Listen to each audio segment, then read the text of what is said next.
Scions of the Southland 258. My goodness, we just keep doing these episodes, Jake. Will we ever stop? I don't think we ever. Hopefully not.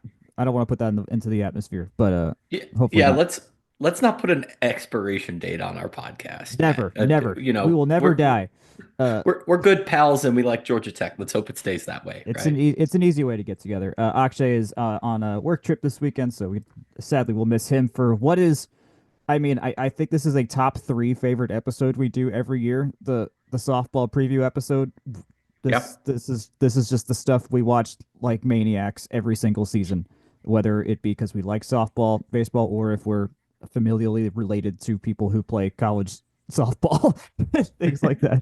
So, just a quick rundown of the show. We will cover this Tyler Santucci news in a second here, but we'll get over basketball as men basketball had a legitimately good win for yesterday, which was good.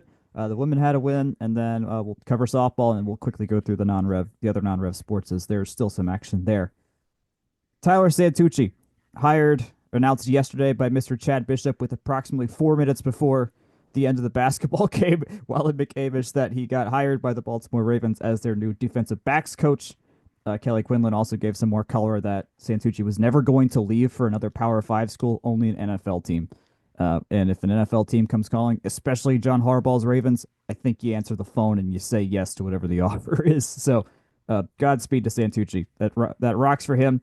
It doesn't rock for us because he was here for only a year. Things got better in that said year. It wasn't perfect, but it got better. Um, but now, kind of late in the cycle of establishing your team and close to spring game too, Brent Key's going to have to replace the second, third most important person on his staff right now, tied for second most important person on his staff. Yeah, that's really the upshot here. I mean, I think, it's almost a compliment to, talent identification by Brent Key. And Mm-hmm. obviously, I think most people were like, hey, that's a pretty smart guy, smart hire. But, the Ravens are a successful program, even, if they're not in the big game this year. But, year in, year out, good program, good organization that they've built there. I think it's, quite the compliment, but that doesn't help us win football games next year. So yeah, So, I'm a little concerned. I'm not gonna lie to you. The guy who's recruiting and tinkering in the portal for right. personnel, you know, It's something. And can't yesterday you can't was, do wholesale change at this point, right? yeah, and yesterday was a busy day on campus because it was junior day. There was a lot of potential recruits that came in and were at Bobby Dodd yesterday, talking with Key Yeah. and the whole staff. So, the timing sucks there because there's like a massive Key has to be there kind of day and not going and finding his next defensive coordinator kind of day. So we have no intel on or information of what the search process is. I assume there is some wiggle room time between the tech knowing and then the public knowing. So there was probably a head start that Key got, if I had to guess, on just starting to make calls. As someone smart said, I forgot who it was. I think it may have been Bat himself. You've always got a list in your desk ready just in case stuff like this happens. So I assume Brent had an idea of who maybe to go for. Um, Maybe we hire someone internally. No idea. We'll see. So that is the big news there. What spring games in April? I want to say that's that what's Have happening. they announced? I don't know I if they have. honestly can't Well, recall. so here's what I'll point this out. I saw this yesterday. Matt Rule, Nebraska's head Yep. coach, noted that they are considering to not do their spring game because of how open season it is to pull players in the portal and just get people to decommit and commit. That they're like, we almost don't want to do the game because at that point, that's free advertising for our players to other teams who can just kind of just take their guys in the portal. So, Take their guys and concepts. and concepts and everything like that. And considering we are pretty darn good at talent ID right now and doing stuff like that, I would not blame Key if he went through the same route and it became just like a fun day at Bobby Dodd for the fans instead of like a nope, we're playing legit down football here. If we're sending one game every year to Mercedes-Benz and not doing a spring game, we really need to to find other reasons to open the dang gates, You make a good especially if we're point. chair backing the whole place and You're right. Yeah, renovating all these suites. But, that's independent of spring game logistics, I think, exactly. too. So So, we see that was all just us hypothesizing. We have no idea what yeah, the we have actual no deal is there. idea. A No clue. No clear, clue. yeah. All right, let's talk about women's basketball. The number 20th ranked team. They had the week off, so they do not have a Thursday game after losing to Miami this time last week, which me and Akshay covered on our last episode. Miami, with the where the Cavenders are back. Tech got a lovely 77 to 66 win behind 16 points from Zoe Smith, 16 from Kara Dunn. Danny Carnegie got back off the struggle bus a little bit with 11 points. Didn't make a three in her 7 attempts, but generally a game where Miami kind of did the same thing Duke was doing defensively against us, threw us off our rhythm, but eventually we kind of buckled down, played very disciplined basketball, and pulled away for. I wouldn't call it like a super comfortable win, but a definitely in control of the game kind of win. Well, and that's a good way to frame it too, especially digging out of the early hole that they were Hmm. in. I mean, spot them seven and come back before Right. garbage Yeah. time to be up by a couple possessions is not the worst place in the world to be. I think they kind of kept them at arm's length through that second half once they built up a lead. Yeah. But I think the thing is here, this is a game that's not like killer to lose, but it's one you want to win on the road, Yeah. mid 80s, Torvik, below 100 but above 50 in most ranking type analyses. Yeah. Like that's not a it's not a gimme game. It's not a No. brutal game to lose, but you want to stack those up if you want to be in position to potentially host in the Right. postseason. And Not to that's what we're spoil the chasing. next bullet point, Yeah, but no, but that's what we're chasing for. Like this was not a like big highlight on this calendar kind of game, except for the fact that Carson Beck was there and got to see them lose, which love things like that. Uh, yeah. but yeah, it is hey, we're good enough to beat a team like this, so just go beat them. Like Yep. that's where we're at, and they did it, which is great. And everyone's And healthy, and they did it with a lot of yeah. foul trouble too. Like this was a kind not a scrappy game, but a kind of a clunky game at points. Like this wasn't a free flowing offense going both ways kind of thing. I say that Haley Cavender was also kind of good. She had 25 points. It was I mean it was fun to actually in terms of the pure basketball. She was fun to watch, but she was the only thing Miami had going for them that kept them Yep. relevant. So uh, I think which also kind of speaks to where they're at. And something I do want to flag there is, I noted that Miami was kind of in that like 80s if in Torvik, that kind of back half of Mm-hmm. the conference, if you will. SMU rates out pretty similar to them. And Tech has a road swing to Boston College in terms of our next two games. Mm-hmm. Boston College, again, better than both those teams, but all games that you can, you know, theoretically stack up wins. And that's something that this team, I'd say, needs to do. So Yep. yeah, keep executing on that, and this is where you kind of separate yourself from the field, if you will, or at The least a other good team yeah. needs to. So Yeah, the other thing is we're sitting still in like seventh and eighth in the ACC right now, and it would be very yep, nice to collect a few of these wins so that we're not so that we can at least get past some days of the actual ACC tournament. Uh, yep, I don't expect us to do it to actually win the thing because Notre Dame still exists and they have won like a gazillion straight games now. Uh, so I mean, take that for what you will. But at this point, yeah, yeah, any win is big. They play SMU on Thursday. That is in McCamish. You can be there. You should come to McCamish. It's a great time. yep. A lot of people are coming now. Hmm. It's really fun. And then they go They up said to 6,000 for Clemson, I think, yeah, right? there was Yeah, yeah. It was the 13th highest attended game in team history, and that was much more of a like normal buy crowd instead of the one where we had like a 83 youth teams in the building during a tournament weekend, which in yeah, itself still awesome. I mean the women's basketball and these sports that are not your primary money makers, you get people in the building however you can, and it's great no matter how you do it. So, but yep, then Sunday, a week from right now, we will be in Chestnut Hill at Boston College. Hopefully, these should hard emphasis on should be wins. This team is good enough. They've won in multiple kinds of ways. There is film out there on how to defend them, but you have to be good enough to actually pull off what Duke did to hold us down. And these are not teams that can do that. So I think we'll be okay. yep, Men's basketball. Again, we were at Notre Dame. Nothing normal happens when we play Notre Dame in men's basketball, and sure enough, we allow a 13-point run to lose after being it, up plenty of points near the end of the game. It was generically Georgia Tech men's basketball from the large time frame scale. yeah. It's wasn't fun. But we countered it with a 77 to 70 win. Oh, both the men and the women had 77 points in wins this week. How about that? They beat number 21 Louisville at home over Pat Kelsey's Louisville. Uh, this is great because we lost to Louisville this terrible Louisville team last year. Okay, Uh, they were much worse than this Louisville team is, they though. were, I they were, must say. and we only played 6 guys in this game. We are so hurt that even Ryan, like they didn't even put Ryan Matumbo in. Only Lance Terry, who scored a season high 23 points, Ibrahim Suare, Fida Dongo, Nate George, JV McCollum, and Duncan Powell. They were the only guys that played the entire game. And by fouled out. And By did foul out with like a couple minutes to go, so we only had 5 guys that we were gonna play. We I think it was Chad who asked in the press conference, like, "Are y'all just gonna keep doing this? Is this sustainable?" And the players seem to think it is. They did not say no, but I don't think they But would have been allowed to say no. we've seen past tech teams do this by maybe not by choice, but of free will. Hmm. In a like the best dudes are the best dudes kind of way on the Right. team. This seems like a we just had to do this.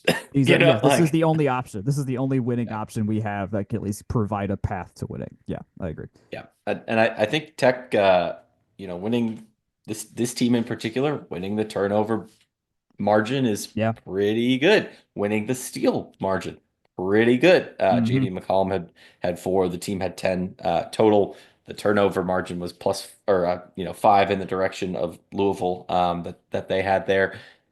Team's still pretty bad from the free throw line. Yeah, that I know wasn't great. that Louisville wasn't much better, 11 for 19, but 9 for 17. It usually does not win you ball games. I know that Tech did win yesterday, obviously, Yeah. but yeah, I don't know that like the peripherals still are like, oh, there's some good. That defense has come up, that ball security's come up, but the Yeah, it wasn't. fundamental free throws, fundamental consistencies of playing, maybe Yeah, a little bit more, but that they was were good yeah. in the paint That's at least too. So They were good in the paint. Ultimately, they just looked like they wanted the game more than Louisville, which was yeah. so. I mean, Kelsey kind of noted that's like they were just better on hustling, out hustling, and all those kinds of things. Mhm. Pat Kelsey also noted that we were switching a lot in this game, which was not on our tape whatsoever. They were not prepared for that, and it took them a second to figure that out and adapt to that kind of thing. So, uh, Yeah. good coaching by Tech to implement that and go for that as a strategy. It worked. So that's good. Uh, will we do more of that? I don't know.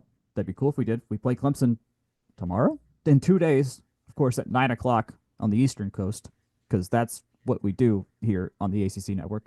Uh, so I will probably play 6 guys once again because Man, 9 o'clock on a Tuesday. I'm It's not such a watching it. doable road trip when it's I'm like just we I had a know Friday to end the season in 2020 up there, which we ended that season with a win. That was that's true. cool. But like it's just such a doable weekend road trip. To always, it seems like the last since that game have all been 9 p.m. Yeah, Tuesday tips, all of them, and right. that's tough, man. That's Yeah, really tough. it's I would like to go to Clemson to watch our teams play sports more frequently than the once every what now 3 years are going to be playing at Clemson in football. Like I would like to go visit all the places and see the softball games and see the baseball It's games. But much better for softball, baseball, and hoops. I Let know, me tell you. yeah, I've said that on the podcast here yeah. a billion times. So I'm sorry Please, to people who've heard me say I that want a to go ton, to but I want to go to Jervy. Please let me in. Please let me in before 8:30 p.m. on a weeknight. I just come on. Anyways, good win. Uh, I think in a sense they felt due. Also, like in my head before the game, of course I can't prove this, but I'm just like, you know what? We're not awful. We're due for something to fall our way at some point. Like they're playing. They've got the guys to do that, and this this was the game that where it just kind of fell our way. We played too many games to not have one fall our way with how good we are. So that was a good night. And Louisville had a 10 game losing streak. Oh, what was the other thing I saw? They had 10 been game winning streak. 10 game winning streak that we snapped. We also Last year's Louisville team would be the 10 game. last year, I yeah, don't know if you're they ever right. did that. I shouldn't I say know. that, but The other thing was I saw one of Louisville's writers mentioned that they had been 163-0 in games where they were leading by 10 or more at halftime since 2004. Now it's I think it was 160, 134 and 0, but yeah. 134, and now it's 134-1. So, way to break the mold. We're Georgia Tech. We can do that. That's Mike Rutherford at Card Chronicle for That's right, those who are Mike. interested in good Louisville coverage. He So, is good. Yes, Mike Rutherford is. gonna show my secret Louisville shirt stash after the podcast, But in that, instead, you should take a look at our sponsor, section103.com for Georgia Tech apparel. It is the best place to find Georgia Tech apparel. You know that there are hoodies, there are shirts, there are hats. You can really find just about anything that you might need for attending a tech event or not, just showing out your stuff. I am going to tell a brief story because we were talking about going up to Clemson, and I remember the first time I wore a Section 103 shirt to a sporting event was at Clemson, a football game. It was the one with the lightning delay and the close end of game in Jeff Collins, I think last full year as a football coach, but that was a long day. But it started off with me walking down the street in downtown Clemson, and four different Clemson wearing fans were like, "That's a cool shirt. I've never seen a Tech fan in that before." And I was like, "It's new. Thanks." And it was Section 103's Ramblin' Wreck from Georgia Tech and Hell of an Engineer shirt, navy with the gold writing. So my endorsement, great. Opposing fans' endorsements, even better. That's Hmm. Section 103. They're so good that those Clemson folks were giving me really nice things to say. So thank you, Clemson folks, and thank you, Section 103. As always, free shipping on orders over $80 every day. 10% off. Use code FTRS. Tell them we sent you. Jack, what do we got next? One of our favorite segments we ever do. The entire I hate that Akshay's not here because I know he enjoys this part too, but alas, it is the softball preview where we have so many new players, so many new pitchers. These at the time seventh ranked recruiting class when this class got announced back in 2023. There's one name off of that at this point, but still very highly regarded class, including Ohio's Gatorade Player of the Year last year, which is a not nothing kind of signing. But let's go quickly through what happened last year. This was a year where Sophia Voiles and Kinsey Norton took over in the circle for the most part, even with Blake Norton and Chandler Dennis still on the or Blake Nelliman and Chandler Dennis still on the team. Mallory Black had a fantastic year at third base. Abby Hughes took over at first base. It was Reese Hunter became the default catcher after Emma Kauf left. It was a there was a path here for this team to get better, and they kind of did with the hitting, especially, which was a thing that we had noted was situationally not great a couple years ago. 32 and 23 record, 12 and 12 in the ACC, eighth RPI. Uh, Generally, all in all, we thought this was the progress year we needed to see. You've got a better take on what happened last year than I do. Yeah, I think I'm gonna go real quick just through some highlights. I Go. read through a lot of recaps last night, so this is also me justifying that experience. But started the year off with one close loss and a slightly less, but not bad loss to World Series participant Alabama to start the year, 1-1 against tournament qualifier Villanova. Pretty solid start, even though there weren't a ton of wins to show for it. Had to dig out of a big wins and losses type crater after Mm-hmm. the Clearwater weekend. It was pretty bleak, but two games did get canceled. And that's a situation where it's such a high quality tournament that even turning one or two of those, makes a big difference on the RPI Yep. and the bottom line.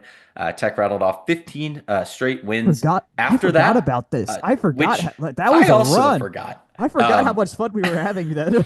I would note that Pitt and NC State finished at the bottom of the ACC table by record, but NC State had a pretty good RPI, so not like those teams are all pushovers, but 15 straight wins is 15 straight wins.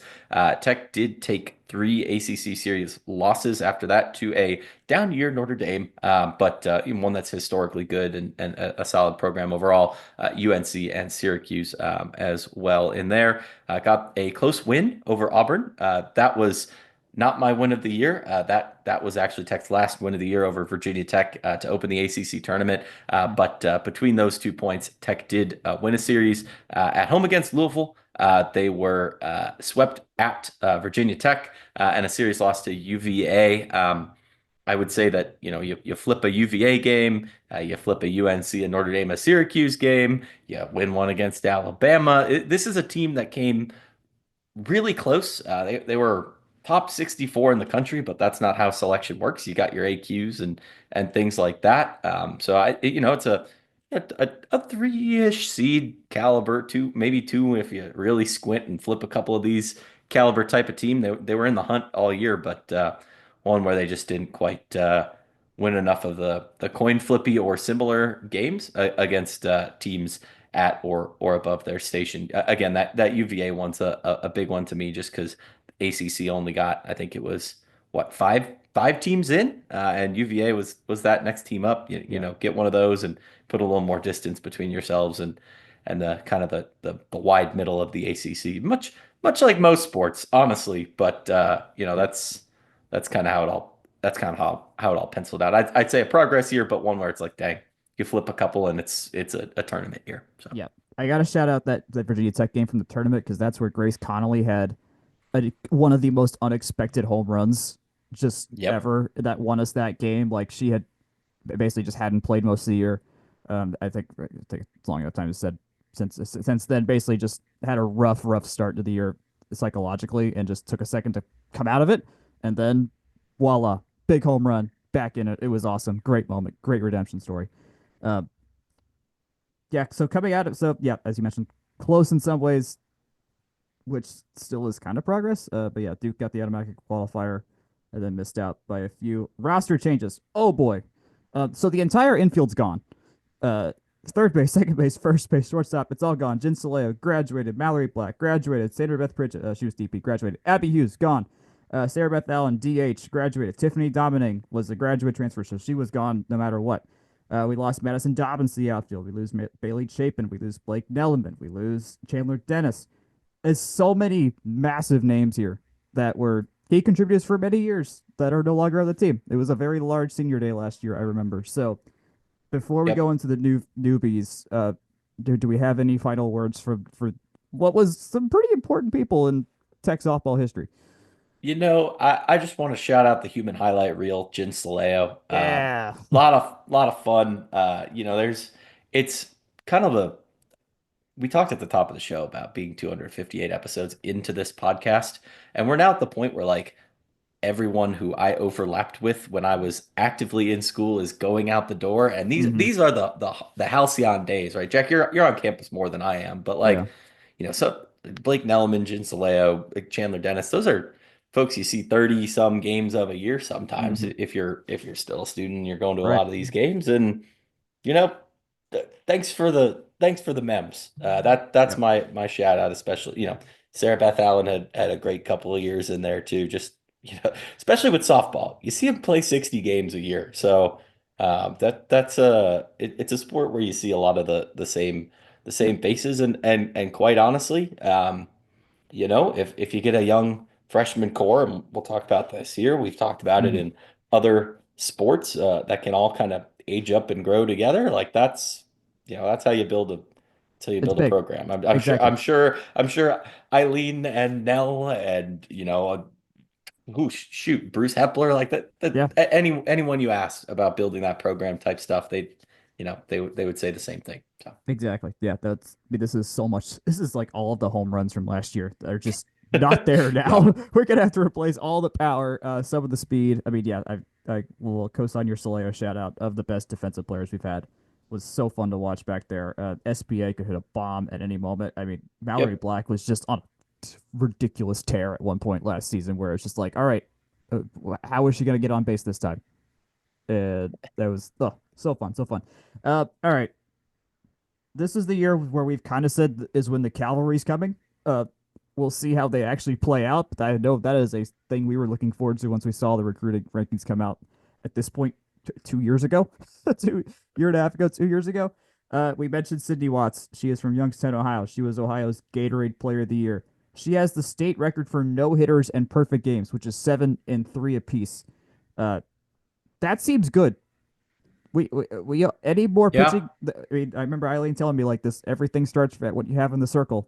We've got Voiles and Gordon are going to be great, but to have a if Sydney ends up being like a legitimate third starter for a weekend series, oh my god, that goes so far. Well, and dare I say, we need her to be and this is a lot to ask of a freshman. Mm-hmm. Maybe this is something you can say by the end of the year or by next year or something.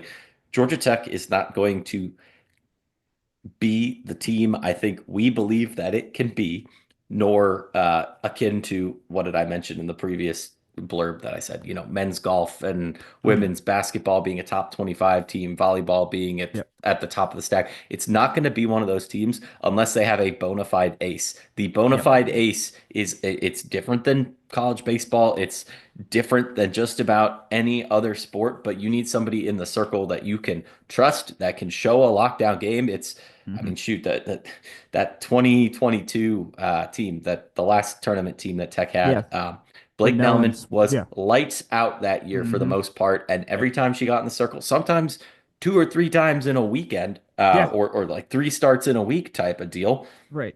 What is that a reasonable workload to ask a person? I don't know. Reasonable minds may differ, but like I would argue that Georgia Tech doesn't really have a true one right now. I don't think it's necessarily fair to say, hey, you got to do this out of the gate, but if they could get that kind of production, that sets the bar of, That's huge. that Yeah. that goes from make the tournament to host and advance question mark It's type, it's it's like it's a in a one game scenario, you've got someone you absolutely would love to have pitch for you in that scenario. Um, yeah. which yeah, hasn't we haven't had that since Blake. I mean, Sophia was really good last year, but it still wasn't at the level of like, okay, we know we can put ourselves against the top of the ACC in a one game situation. Uh, Do you want a completely unresearched fun fact that I think but do not know is right? oh boy, okay, Do you recall who, to the best of my knowledge, our most recent Gatorade Player of the Year for softball recruit was? that isn't the one I'm about to read off the page right now. No, the previous one. The previous one, Yeah. like, Who's the one we recruited before her? I That don't was the know. Gatorade Player of the Year. I do not know that the recruiting history to this level. Would it help if I said she was from the state of Nebraska? Oh boy. Yeah. Yeah, Yep. Emma Cow. Yep. Sorry, Okay. That that's checks just out. fun tidbits. But and granted, different strokes, different positions, all that kind of thing. But if you can get akin to pitching, what Emma Kauf did behind the plate or at the plate, for the hitting and captain the defense type thing, that's a It's huge. that's It's that's huge. like my hope for production versus it just, Right. what we said at the beginning. Cavalry's coming. This is a lot of players, and hopefully, Yeah. some of them stick. So, Yeah. And a just year over year improved versions of Kinsey Dorn and Sophia Voiles with yep. whatever this version of Sydney Watts looks like. That's as promising of a pitching core as Tech has had in a long time. That'll win you games in the wide middle of the ACC, and Exactly. and Exactly. that'll win you series, I should say, in the wide middle of the ACC. Right. Exactly. No, it's huge. I cannot wait to see her pitch. Hopefully we see her this coming weekend. We probably will. They got to play a lot of games this weekend. All right, let's move on to Yeah. Emma Simon, who is so she's our probably going to be looks like to be our going to be our new shortstop. We have now had our last two shortstops have been from Duluth and now Marist High School in Atlanta. Emma Simon, she was the 2024 Georgia Defensive Player of the Year. It seems important for a shortstop while hitting 404, a perfect Atlanta stats there. Uh, that's the big thing there is like you our shortstop's got to be a defensive glove. That glove has to be glue, and hopefully that's going to be the case with Emma Simon here. So pulling the best from the state to fill in that role, which Jin Soleo, as we mentioned, human highlight reel Jin Soleo. That's hard to replace, but this is probably as good as you're going to get from your backyard in a situation like this. Yeah. So Yep. We You want to trade off on these, Jack? I sure, can go with yeah, you roll get right Lillian. into Yeah, it. go to Lillian. Yeah. Lillian Martineau, dare I say the most interesting player in the And not our class. and not our only person from Connecticut somehow. Yeah. So Lillian played baseball up until last school year, Yeah. and she switched to softball. It obviously different nuance between the sports, but if you're gonna latch on to narrative, that is certainly something that you can, circle Yeah. and say, hey, this is interesting and cool. Hopefully that experience plays well. A utility player. So not necessarily saying that she was overhand pitching No. or something like that, No. but that's I, even if it's experience to draw on, or even just narrative, I think that's very neat to have in It the really game. is. There's a good article that came out last year where she was interviewed by one of the women's sports sites that kind of dives into her story of like just being one of the only women's baseball players, if not the only women's high school baseball player in Connecticut for a time. They weren't really able to research that, but nonetheless, it's a fascinating story just of how she went from doing baseball, trying to do that. There was if she played collegiate baseball, it looked like she was going to be D2 or D3. Uh, So, but she was able to play D1 softball at a really cool school like Georgia Tech. So, gonna be big. So hopefully, big stuff here from Lynn. I think it was outfield and maybe catcher. What I think mostly outfield will be Lillian's situation there. Okay, Alyssa Weiler from Appalachia High School. She played outfield. She was first team All Georgia last year. She got Appalachia to their first ever state final. That's cool to see. There's a lot of high schools in Georgia, so first ever state finals are nice. So kind of carrying the program level stuff there from Alyssa. That's all I had on her. You get Camden. Yeah, Camden pitcher from Lowndes, Camden Anders has lettered at pitcher and center fielder. Yep. So that's pretty neat. Lots of strikeouts to her name. Again, with the pitching, right? The more arms you can kind of get reliable, the better shot you got. Yep. I think that's something that Georgia Tech has really needed depth in. So And they did we'll this take them. last year too. I mean, she did. You know, I mean, Eileen did this last year. Like Studebaker was a sophomore, but brought in Madison Caulfield and a couple other people just to have options back there. And Caulfield did end up pitching some as a lefty option. We didn't get yep. as much from Studebaker with considering we still had Blake and Chandler there to throw with Sophia and Kinsey. But now half that pitching is gone, so you got to replace it somehow. And this is only the second of the four people that are going to be there. Next, Yep. Caroline Patterson from Tatnall Square Academy. She was the 2022 Georgia Player of the Year and has basically all of their hitting records at Tatnall Square. Granted, private school records, so take that for what you will, but still, uh, good stuff. 13th in the Extra Elite 100 rankings, center, catcher, or outfield. So I imagine Reese Hunter is going to be catching pretty much this whole time, if I had to guess. So these catchers I'm going to guess are going to come in specific situations, or if Reese just needs a game in a doubleheader situation, something like I was that. going to say a game or just having defensive flexibility. Exactly. I Yeah. think we saw with the Calp example from before, sticking her out in right field. I think it was mostly right when she would get an outfield spell, but just to Yeah. keep the bat in the lineup and you know keep the options open. So hey, defensive flexibility, we like Big. that. We love it. We love it. Next up, we've got Timber Harris, pitcher from Vidalia, has a strikeout record in Vidalia, 26 ranked in the class. We like that. I know Yep. numbers aren't everything, but sometimes it's like, oh yeah, like it's a big class. What do they got? But this is certainly one that has a lot of accolades and kind of flipping through last night. This is when it started to kind of hit where I was like, oh yeah, like this really is the help that we've been saying that the Exactly. team kind of needs, you know? Yeah. Like, Yeah. The 20. I mean, like, yeah.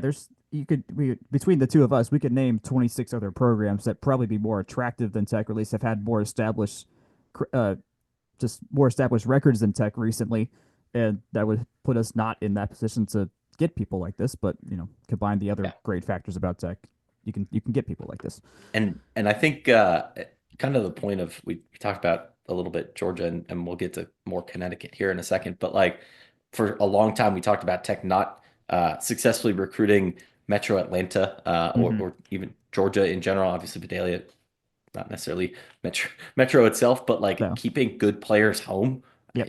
Yep. If it's just as valid when we talk about it in softball, and if not more so, then it is And they know in that. Yeah. football and men's basketball, and we've said it in women's hoops in the past too. But we're seeing the dividends in women's basketball and softball and football now in ways that previously we were really only seeing like consistently. And I would say Right. maybe men's baseball or golf, but this is And good it stuff. and it makes a big difference for them too because Yeah. softball's only got so many scholarships they can really go with here, and so you got to get Georgia people. You got to use you actually like legitimately have to use this L Miller scholarship and Hope scholarship as a recruiting tool to make sure you got a Well, balanced team and can fund your team right. it helps your bottom line too in a way, even besides Yep. roster math, which is changing, and scholarship True. match math, Yeah. which is changing and evolving. But being able to say, hey, you can come here and we'll get you there. I mean, It's shoot, big. Vandy built a baseball program on that. Dare I Yeah. say? Not even dare I say they did. Period. They did. Yeah. Yeah. In their private school version, but yeah. It's a big Mhm. thing. It's a big thing. We Yeah. mentioned Connecticut again. Madison Furness, another pitcher from Southington, Connecticut. I always like noting when we have hard majors on the team. She's a biochem major. We love that. She can also play first base. She got her team to the fast pitch national championships, which is exceedingly rare for teams from Connecticut.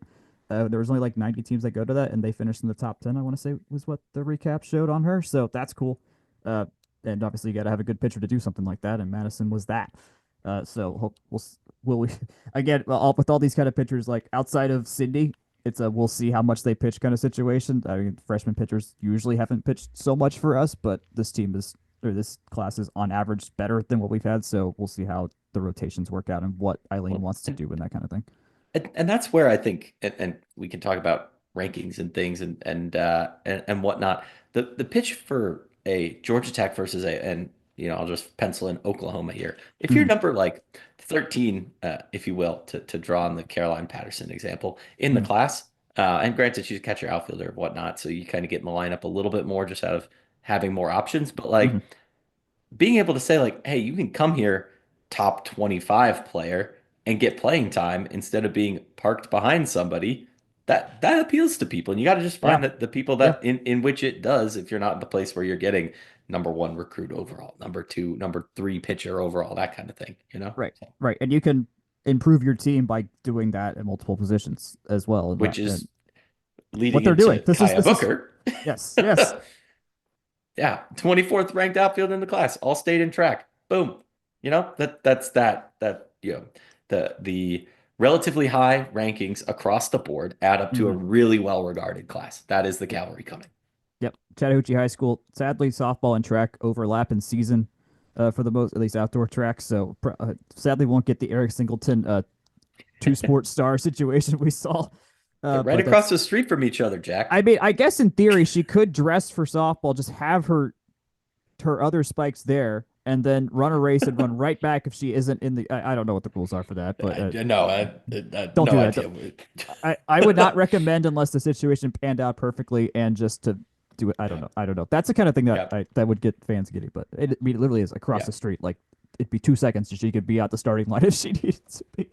Okay. The track locker room, if you measured it as the crow flies, might be closer to the home dugout than the home locker room is. Actually, I have no idea. I don't know that for sure, I but don't you're think not. that's correct. It's extremely proximate at worst. Yeah, Um, especially because you can't go through a fence, That's But right. That's right. You gotta go wind some stairs. Anyways, that is yeah, the full. So that is all one, two, three, four, uh, five, six, seven, eight, nine freshmen that are coming to this class. There are two transfers.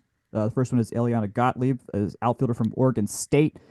Her batting average jumped 60 points year over year last year to 289. Not a power hitter, but got on base. Considering we lost Ella Edgman, or sorry, we have Ella Edgman, but we lost a couple of outfielders. It certainly is going to help with the depth back there with freshmen that can play outfield coming in as well. So that's kind of fills in that what Tiffany Dominating did last year, which is plug a hole that we're going to need to have plugged. So we'll see how much she plays. And then Addison Leshper, who is at Minnesota, who we did play Minnesota last year, and she had one of her best hitting games against us last season. A very Zoe Smith uh, coded situation here, but she's probably going to play first base for us this year, if I had to guess, based off the needs. Offensive outlook. I mentioned we lost basically all of our power with Black, Sarah Beth Allen, and Madison Dobbins leaving, but we're getting speed with Booker that Soleo had and other folks, and Evan Kalf a time ago. Where are you? What are you seeing right now in terms of what we can do at the plate? yeah. I think the power outage, if you will, the power outage, if you will, is it's a little concerning. I mean, that's a big way of get some folks on and let them loose, but. Yeah. What I've seen a lot from just kind of us talking through it and looking at places is, this is a team that's kind of recruited some speed, some slapping. You mentioned Mm-hmm. Eliana Gottlieb, extra base hitting and the average coming up, track stars. This is a team that hasn't been too afraid, dare I say, and you can correct me if I'm wrong here. I would say not too afraid to steal or get Nope, not at all. messy on the base pass is a wrong word because it implies there's some sort of like chaos or not purpose. They're very deliberately aggressive in a Yes, way there you that's go. fun on the Right. base Yeah, I agree. paths. So Yeah. I can see, plugging into that. That's great stuff. I mean, I would hope that we got some pop from the rest of the lineup just to kind of fill in the gaps there. But Yeah. hey, that's a brand of ball that I feel like, and this is a pretty hyper specific point to make, but like Eileen Morales as a third base coach is very comfortable playing that game in Yeah. terms of Exactly. a solid send, scratch that extra run across the plate, and sometimes it pans out, a lot of times it does, or sometimes it doesn't pan out, a lot of times it does. So Yeah.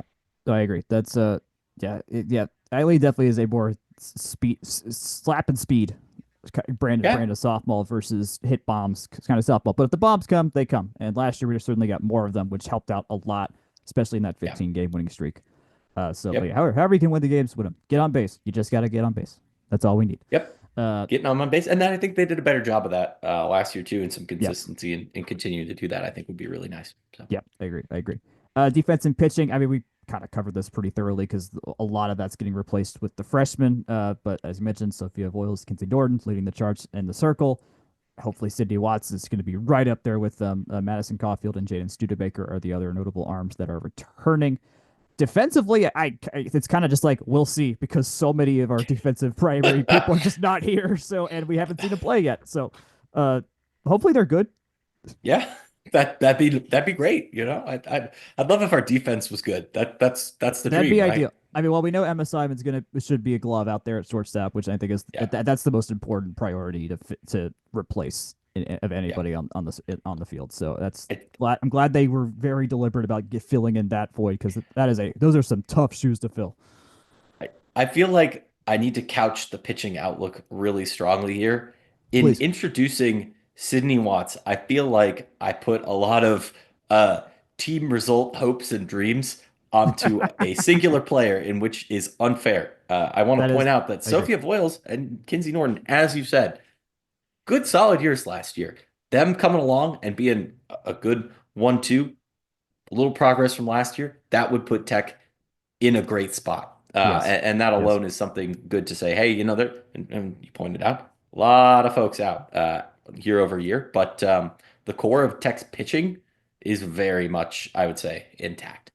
It's at a place we've been really wanting to see for a long time that Yeah. we thought maybe could have happened last year and just didn't pan out between Nelman and Dan Dennis to the level that we thought maybe could have happened with the fifth year. Just whatever happened, however it happened, it flatlined. But it's fine. We know what we got Yeah. now, which is great. Yeah. And that's the thing too. This blurb that we have written on our shot sheet doesn't even mention Timber Harris, 26th ranked Right. in the class. Like Yeah. Huge. you hit Huge. on a Watts and a Harris. And a Voiles and a Norton are where they were last year or better. Like that's That's almost something. like an embarrassment of riches. Like That's a that that's where where are that you gonna well plug people in kind well of thing. Not and that that's those ever a problem, but right, and that gets you to that point where you can flip those kind of flippable games too, because you don't hmm have to rely on an overworked Voiles and overworked Norton to just solve a problem when they're like, we're Well, trying to save them for a second game later in the day or or something like that.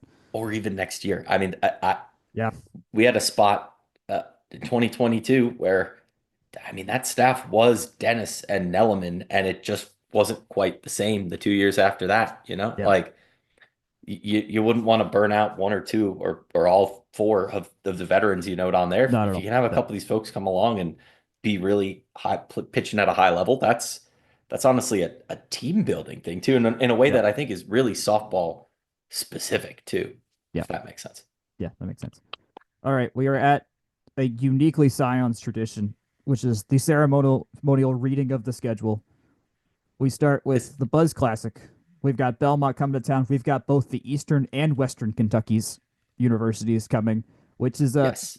as you mentioned in a previous episode, actually a stronger thing than their name as a university would imply in softball. hmm I want to flag Eastern Kentucky. Biases be known, that is where my sister hit her first collegiate home run. So this is not Hey, the Grants are just having a weird soft spot for EKU, but like I'm pretty sure in that same game last year, they blew Louisville off the field. oh It wow, didn't, I think that might have been the only run in the game. I know EKU won, and I don't think it was particularly close.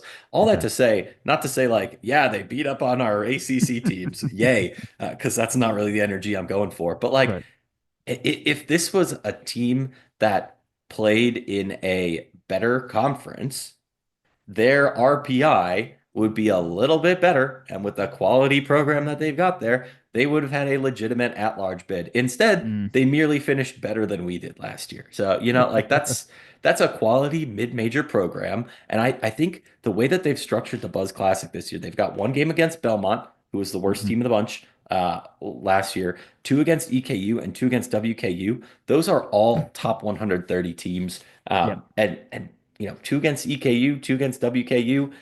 That's how you kind of want it to play out to have maybe and obviously you want to go 5-0 against that slate, but you go 5-0 against really solid mid-major programs. That is a almost ideal way for a team in this position to Yep. open their season. Is that a fair read of that, Jack?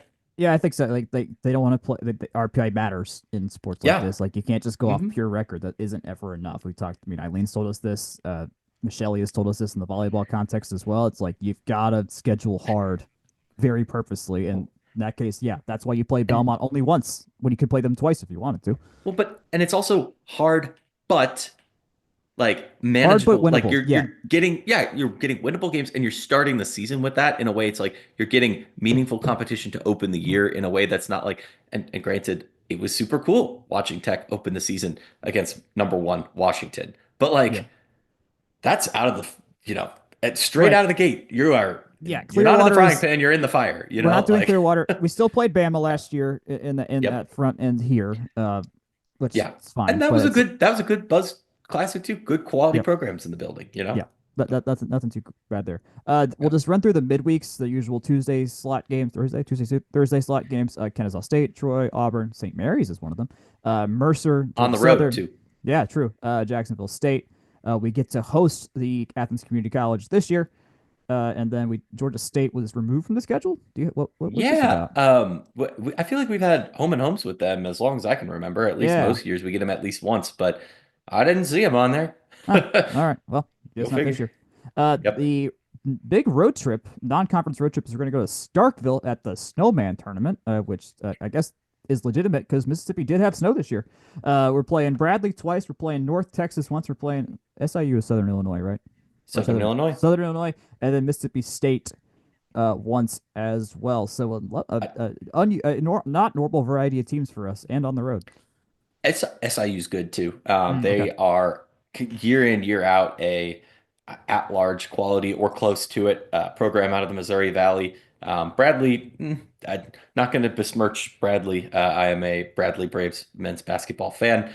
Don't ask why or how. But in terms of games to watch, SIU is going to be a really interesting one in the same vein as EKU. Hmm. Same interesting program type status there. And shoot, Yeah. some years they're the best program in the state of Illinois in softball. So, go figure. And then getting one against Mississippi State, who is, year in, year out, pretty darn good. So SEC that'll be an power. interesting Yeah. weekend too. So Thank. that's probably our first test of the year is that, SIU and then Mississippi State Yeah. combo there. First big ones. Thankfully, these will be watchable because this will be SEC Network, SEC Network Hmm. Plus kind of game, so it'll be available on your ESPN app.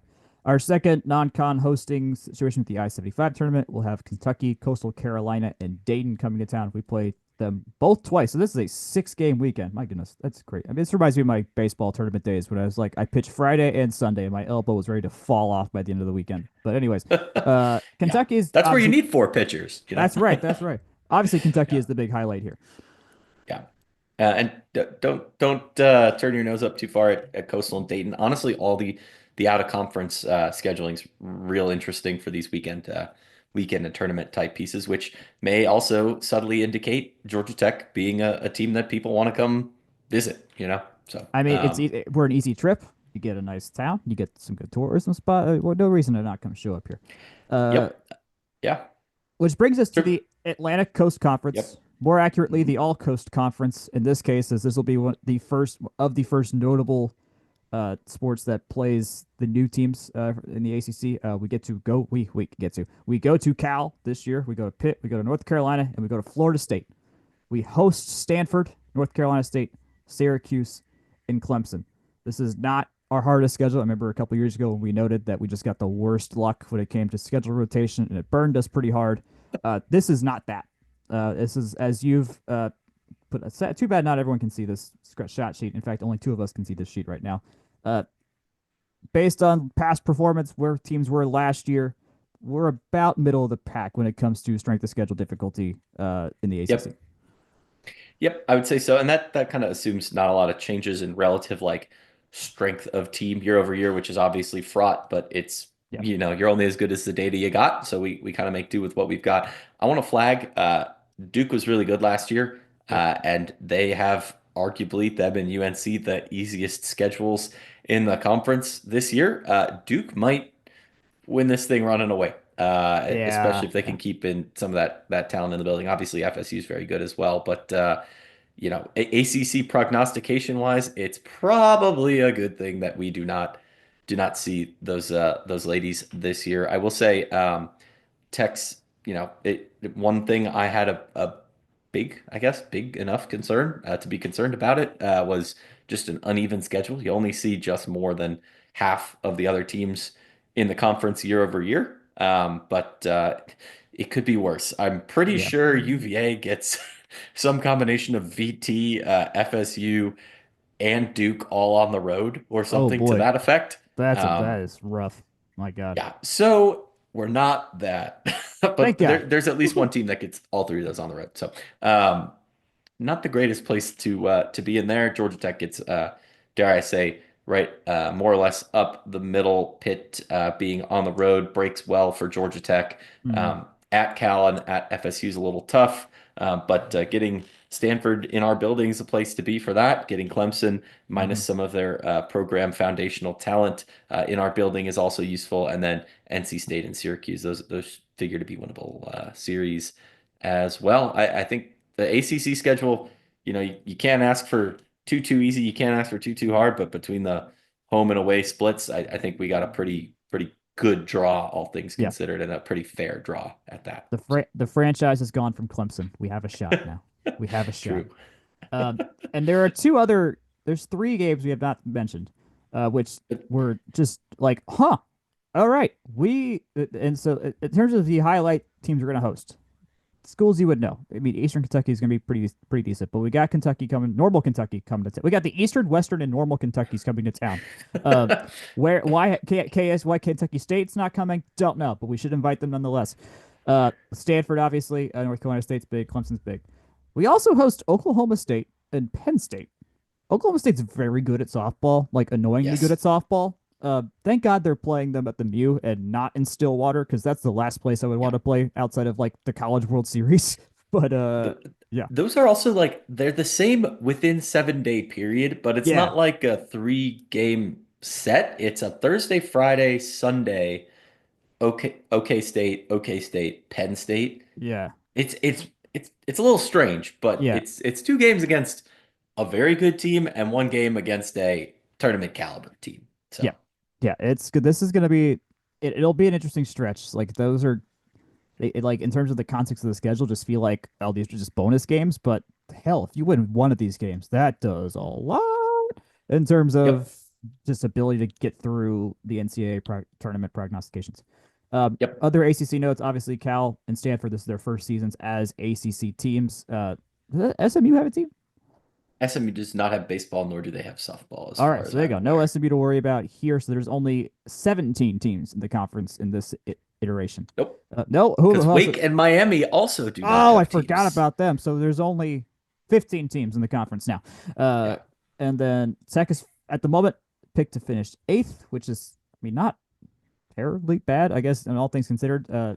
Could be better. It Could be. I it's feel like it could behind be. the 7 current ACC members, Cal, Stanford, and the 5 from last year's Uh, ACC who made okay. the tournament. So Okay. much like our prognostication, kind of Middle of pencils the road. Tech in Middle of the as road. the Yeah. best of the rest, and Yeah. and squarely in that what do I say? The wide middle of the ACC, right? Yep. Yep. So yeah. That's where you pick up a few extra wins and you're starting to knock at the tops and maybe get a Mhm. little bit of help come NCAA tournament selection time.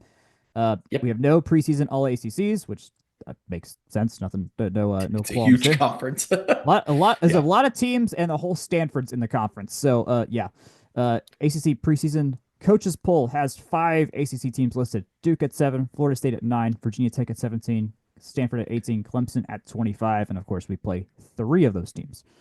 And the other 2 teams that received votes were Cal and UVA, who you might recognize as the other 2 teams who were picked above Tech in the Yes, ACC preseason poll. correct. So There is a yeah, world where, with a very strong showing, we are getting into the receiving votes category. Get a big uh, conference. I think we play Stanford first in the I ACC think we do. schedule, right? Yeah, yeah, I think so. You get if you get a miracle. I won't say a miracle. If you beat them twice somehow, please, Lord willing, that is oh, you might be 23rd, 24th ranked just to Yeah. spot them those spots. So there is absolutely a world where this team can get ranked, and obviously we've gone through extensively with the talent. Uh, they have a shot to be really good and better than most recent teams outside of this 15 straight win team that was felt unbeatable for a second there. You know, Jack, I've been noodling on this. You said we play every team in Kentucky, but weirdly, we don't see Louisville this year. Oh, I forgot about them because Yeah. I just think of It's them like, as on, I literally think of them as on the river. Like they're not in a yeah, state. They're just on the river next to Ohio. Like they're just not there. But yeah, yes, you are correct. yeah. N Nor do we see Bellarmine. I think there's got to be a couple. NKU. There is a Northern Kentucky. I Oh, forget about them that's right. sometimes. That's right. But We play a lot of yeah, Kentucky this go around. We yeah, play both time no, zones of Kentucky. At least I assume yeah. Western Kentucky is in the central time zone. So, I uh, think it is. You got to go to the Central and then come back when you drive to Louisville. It's kind of a strange situation, but really, blame is that what Nashville, I happens? guess. Huh. Yeah, Okay. yeah, because Nashville's in the Central, and then you go Oh, that's boop, right. and then you're That's right. back. That's right. Yep. That's Oh, right. I forgot yeah. about that. I just remember driving to Mammoth Caves and going into Central Time Zone and then driving back Yep. to where we were staying. We were back in Eastern. That was a hey. Yep. I Yep. Yep. would recommend. Hey, go to Mammoth Caves. That's actually a I fun I time. did that on the way to the Louisville game this year. Ah, how about that? Actually, yes, it was a great Friday before the game. Very humid though in Yes. September, but yeah. Speaking of That humidity, golf yep. plays in Hawaii next week or a week after at the Ari Intercollegiate, a very traditional event for the golf team. Uh, probably the biggest golf news right now is that Hiroshi Tai is playing in the Masters in 2 months as the NCAA reigning NCAA champion. So that's going to be a really big moment this spring as this team is getting past the post Lamprecht and Connor Howe era and stuff like that. So I Yep. think that's And gonna I would note for the golf alum fans out there, Ollie Schneiderjans did win his first tournament in seven, 8 years, 9 years, 9 years. Sheesh. But big deal. yeah, Yeah, no, good for him. Obviously not a current student athlete, but given how many Schneiderjans have been Georgia Tech student athletes, I think we can allow that one, Jack. it's a big. No, it's big. It's big. He beat Bryson. Bryson was Yeah. second in this tournament, whatever the Asian Tour tournament they were in, and he got there. Go to the Tech's Twitter and Tech Golf's Twitter and find the shot they hit out of the rough that he holed for a birdie on a really hard par four. Like no one should make the shot, and he did. It was awesome on a run where he had like three or like eight birdies in the round today. You know, Jack, I have much experience of hitting out of the rough on a golf course, but I know exactly what holes you're talking about too. Anyways, track and field was at guess where? Clemson once again at the Bob Pollock Invitational, which I just assume is an event that happens 365 days a year. What it feels happens? like we're always talking about the Bob Pollock It Invitational, really but it's is. like How it was there. are there multiple Bob Pollocks that they've named this event after? Like how many is that It's a their George? Jackson Pollock painting of Bob Pollock Is Invitationals, that their George Burdell where they just name everything after the? I don't know. I don't know. What happened at this event? They went there. There were many folks there, and the interesting thing about track is you get like folks who are just like registered as like USA and like running for teams and Hmm. stuff like that, which I think is kind of interesting. Shalia Harris got ninth in the 60-meter prelims, so that put her at least into the finals. She did get 11th overall. Sorry, the semis, I should say. So she did get 11th overall there. I'm trying to think if there was anything else that flew off the page. I did a read through last night. Harris was the big name, 200. She had a pretty solid race there as well. I don't know, Jack. Couple of personal bests in the mile for Georgia Tech. Lottie Chapel was up there in the top Nice. five, so that was good to see. Mary Brady did win the 3,000 meter with best time as well. We take Nice. those. Yes. We Always. we take those, and indeed, in terms of relays, I didn't see too much there. Kendall Ward third in the high jump. This is now me scrolling through the rest of the results to see if there's anything I'm forgetting. So this is delightful. I'm sure everyone is enjoying this wonderful podcasting. John Watkins was good in the triple jump. He got top two there. So I think that more or less rounds out most of the ones that I recall from my previous run through here. Yeah, Omar Anot, top five in the men's side of the high jump. So not a ton of top line stuff, but reasonable showings from up and down the lineup. It's always hard to compare, I think, for indoor track, given how many different Yeah, schools, national teams, like sponsored teams, things there's a like lot going that on. There's a lot wind going on. up Yeah, there. it's yeah, yeah. It's like how do you compare like Clemson's club track team to Howard to Life University to athletes running for Jamaica or the US Hell, or we could enter this tournament if we wanted to. We should run the Bob Pollock Jack. Invitational one time. I cannot tell you how horrible that would go for yours truly.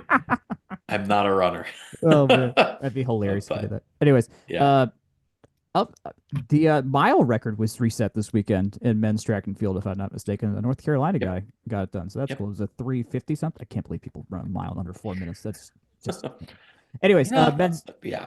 it happens. Men's tennis 7-0 win over Georgia State. That is not insignificant. We like beating Georgia State. We absolutely love that as our lone result of the week. Was this a like clean beating of them, or just a lot of close ones that add up to 7-0? This is Georgia State tennis's Super Bowl. I can say, having seen it in person like 5 times at least. But in terms of doubles, Tech won 6-1, 6-2, and the third court was unfinished. We like that. That's a good Yes. showing. And Mm-hmm. then all 6 singles courts were two-set wins for Georgia Tech. Nate Bonetto one-on-one, 7-5, 6-3, and none of the other individual matches were horribly close. Christophe Yep. Clement 6-2, 6-4 on court two, and Chris Aurora 6-4, 6-1 on court three. But the bottom three courts were all Tech cleaning up by at least three games in there. Good So deal. Good deal. this was yes, this is what I like to see against Georgia State, who's not a bad program, but man, No, not at like all. they just had our goat there for a while, man. I know. I know. We like that. They have a match on Tuesday. Tuesday night, you have two options to travel to watch Tech sports. You can drive all the way to Clemson at 9 o'clock and watch them play basketball, or you can drive to Athens and watch men's tennis. Hopefully, beat the Athens tennis team. That's a 6 o'clock start over in Athens. I wish this wasn't a Tuesday because I would have absolutely wanted to drive over for this, Hey, but alas. speaking of midweek trips to Clemson, I did see this a couple of days ago in my email, just as normal uh, purveyor of Georgia Tech athletics and that kind of stuff. But Georgia Tech women's basketball is organizing a fan bus trip to Clemson on the 13th. Oh, Thursday the ooh, 13th next week. oh, I know they said spots were limited. I think it's a 7 tip, so the bus leaves kind of early. So if you're this is not interesting. able to get there at like 3 p.m., might be a little tough. But if you're a student listening to this or somebody who's nearby and maybe not working on Thursday, might That's make your a trip a little bit easier. You just hop on the bus and they get you there and get you back and I don't know. Just that's popped into my head. So not a bad consider call. that a way to back into it. I'm sure they have their website would have details for it. Not a So bad call. But yes, men's tennis plays at Georgia on Tuesday night at 6 o'clock. Women's tennis, they were up in the Big Ten region last week and today. They beat Illinois at a close one, 4-3, where Scarlett Nicholson had a third set win to clinch the match. Absolutely love seeing that. And then they fell to Northwestern today, 4-2. Jake, you had mentioned these were both teams that are like it should be decently beatable for us, but not out of the realm for them to beat us, which is kind of what happened. honestly, they're programs that live in a really similar space to Georgia Tech women's tennis. Some years they're up there as a top of the Big Ten, making the tournament type thing. I think this year they're both probably like top 50 caliber, at least by Massey, which is one of the few places that'll get you a ranking of the entire sport. So not season ending by any means. Georgia No, Tech's what, no, like no. 29th, I think. So, it's teams that are reasonably comparable and able to, probably match up on a given day. And, in Northwestern's building after a long 4-3 match on earlier in the weekend, I think that's eh, Long way it's to how the go. season goes, right? Things break Yep. one way, things break the other way. It's what kind of a lot of life Georgia Tech tennis is in right now. So Yep. At least they were playing inside for this because it is not the place to be outside right now. They next so play I South Carolina on Saturday. Here. That is here. That is here. That will be at Ken Byers if you want to see some tennis on Saturday afternoon before you go to. Oh man, we're getting into the multi-sport days now. You can see tennis yep, and softball on Saturday if you want. That'll be yep. fun. Swim was off. Men's lacrosse had a 23-9 win today over West Virginia at the Sac Fields. That is awesome to see. It is a priority of mine to finally go catch a game of theirs. Ken, I promise I will show up this You've year. never bet. I'm in my Georgia Tech lacrosse shirt actually right I know. now. Ken was so nice. SCLC 2024 champions, man. Ken Lovich was so nice to send us shirts at last year. Thank you so much, Ken. Yeah, I don't. Yeah. Hey, there's sometimes in life there's just random things you just miss, and this was one of the things that just didn't. It's just for no rhyme or reason just didn't happen. But this is the J- year. The uh the early February 60-degree Atlanta day, cloudless day Yep. that we had today is very reminiscent for me of oh, I'm not doing anything. It's right next to where I live. Oh, There you go. lacrosse Yeah. is playing today. Let's just Yep. go spend 2 hours there. I Oh, know. beautiful day for it. I I mean, know. exactly perfect weather. If So, last bit, I forgot that Jake was so kind to mention. Uh 2 years ago, we were kind of in on this whole Survivor thing with Carson Garrett, who is still an active student at Georgia Tech. Uh, was on the show. He got fourth on the show. It was awesome. We have another Georgia Tech grad, and one that may have been mentioned on the podcast at some point, as far as I know. Eva Erickson, who graduated in 2022, was the I think the first woman to play on Tech's men's club hockey team, if I want to say, or was at the time the only woman on the club at the time. Multiple friends of mine played with her. Were friends with her. I mean, we overlapped with her on campus, which was super cool. She's now at Brown getting her PhD. And she is on the next season of Survivor, which will be the 48th season for those that have not watched in ages and didn't realize until I just told you right now that the show is still on.